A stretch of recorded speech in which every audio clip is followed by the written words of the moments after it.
তো গাইজ এখানে মাছ ভাজা হচ্ছে এখানে, আর আমার বউ এখানে মুখি ছুলাচ্ছে।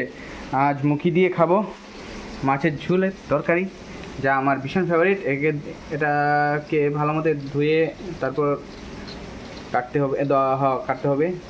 এটা দিয়ে কারকুলের পুর বানাবো, মানে আমার বউ বানাবে। এই দেখুন কীভাবে ছুলাচ্ছে।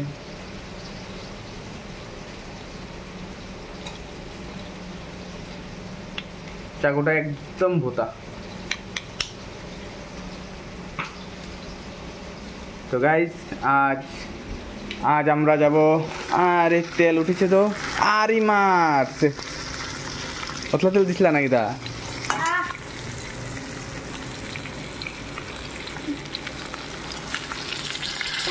মাছগুলি থেকে বেশি তেল বেরোচ্ছে, কারণ রূপচাঁদা বলে কথা।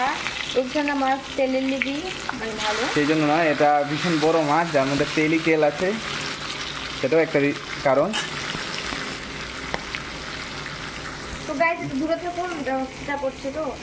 এই দেখুন, আউ সেটা পড়েছে এখানে। এই যে চিটা মারা তো।